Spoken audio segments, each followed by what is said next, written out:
morning. My name is Melissa Hamlin. And I'm Jude, and we're here to talk with you for just a few minutes about stewardship. Stewardship, as you know, is giving some of your time, talent, and treasure back to God in appreciation for all that God has given to you. We want to share with you our personal experience in trying to be stewards in this church. There have been so many blessings wrapped up in our giving, and we have chosen to give in lots of different ways. Sometimes I've cooked for fundraisers. Once I took a week off work and painted the nursery. I brought cards and balloons to the hospital. And we facilitated some parenting groups. We've organized a CPR class. I sometimes run errands for people or drive them to appointments. We do a lot of various things around, and we don't tell you any of this to brag about what we've done, just to encourage you too to seize the opportunity to be a part of something much bigger than yourself. It's such a blessing to get out of your own head for a minute or two and to put your own life aside just for a second to help someone else. There's nothing that helps your perspective more. We absolutely love the opportunity to contribute, to create impact, and make a difference. It fills us. It inspires us. It helps us to feel connected to one another, and it helps us feel clear about our purpose here and now. Years ago, while being a chaplain at the hospital, Beth invited me to form a grief group. The beautiful, intimate friendships that have grown out of that little group has been built on love, respect, and compassion for one another. As we sat and listened to the stories shared in vulnerability through tears and laughter, it's been such a blessing, an honor to be a sacred witness to God's love healing through amazingly difficult transitions.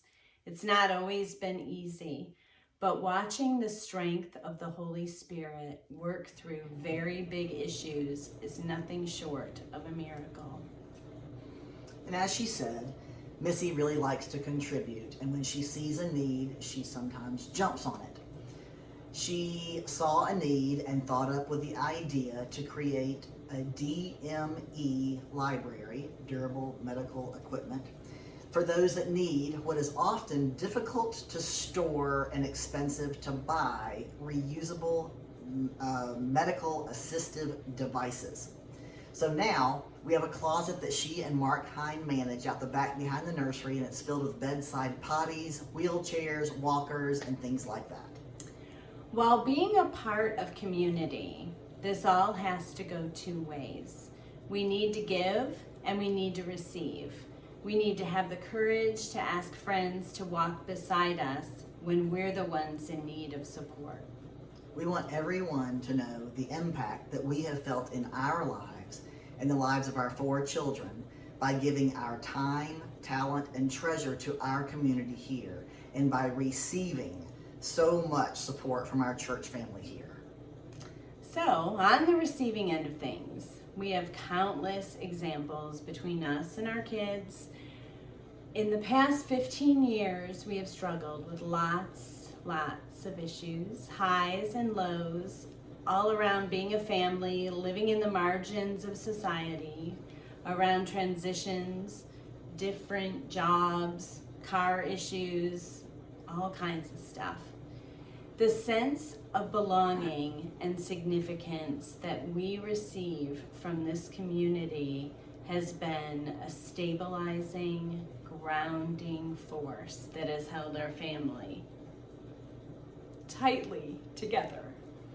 One specific example not that long ago was involving our son Dakota.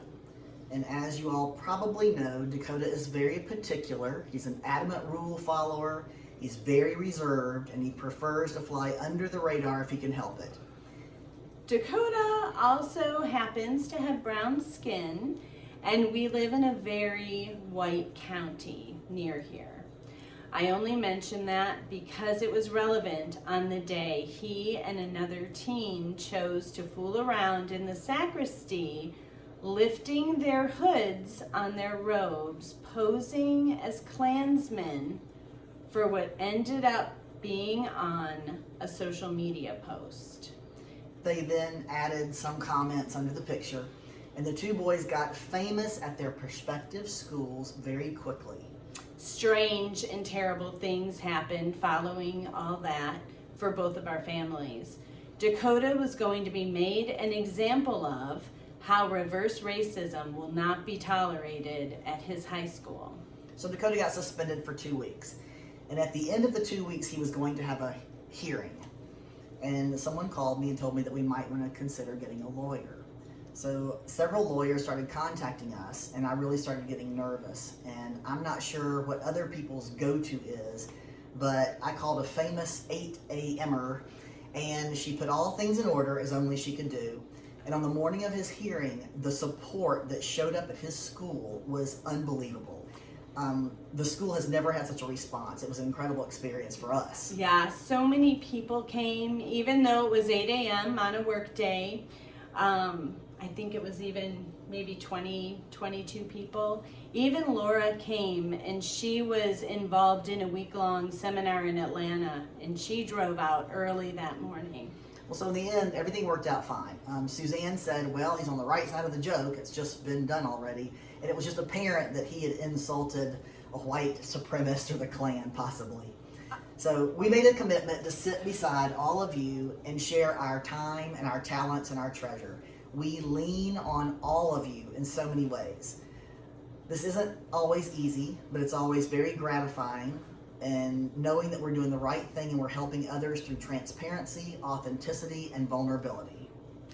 Community gives you the chance to forgive, to practice unconditional love.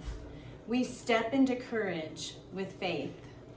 And I can tell you that somehow God has provided for us and our family, and our heart is truly in our church, and that is a beautiful thing. We all are being called to be used by God. Your time, talents, and treasures are needed and wanted. You are needed and wanted. Thank you.